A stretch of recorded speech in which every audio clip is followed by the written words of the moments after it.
పాండవుల తల్లి అయిన కుంతికి దైవస్వరూప పుత్రులను పొందే దివ్యమంత్రాన్ని ఉపదేశించింది ఎవరు? కుంతి భోజుడి రాజ్యం అతిథి సత్కారాలకు ప్రసిద్ధి చెందింది. కుంతి తన తండ్రి అయిన కుంతి భోజుడి ఆజ్ఞ మేరకు తన రాజ్యంలో అనేక మంది ఋషులకు, బ్రాహ్మణులకు, ఇంకా చాలా మందికి భక్తితో సేవ చేసి అన్నదానం చేస్తూ ఉంటుంది.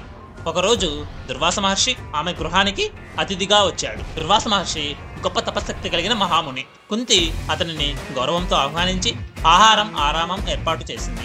ఆమె సేవలో ఏమాత్రం లోపం లేకుండా అతనిని సంతోషపెట్టింది. కుంతి వినయ విధేతలకు ఇంకా తను పెట్టిన ఆహారం తిని దుర్వాస మహాముని ప్రసన్నుడయ్యాడు. కుంతికి ఒక దివ్యమంత్రాన్ని ఉపదేశించి ఇలా అంటాడు: నువ్వు ఈ దివ్యమంత్రాన్ని చెప్పి ఏ దేవతలను అయితే ఆరాధిస్తావో ఆ దేవతలు నువ్వు కోరిన కొడుకును ప్రసాదిస్తారు అని.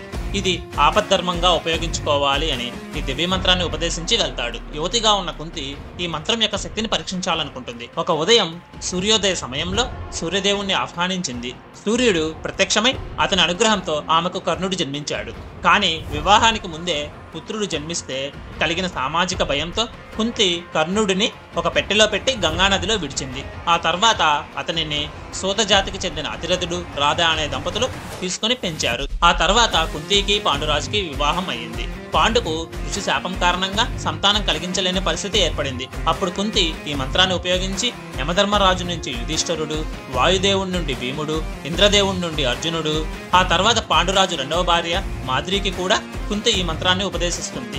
మాద్రి ఈ మంత్రాన్ని ఉపదేశించి అశ్విని దేవతలను ఆహ్వానించి నకులుడు, సహదేవుడులను పుత్రులుగా పొందింది. అలా ఈ మంత్రం వల్లనే పాండవులు జన్మించారు.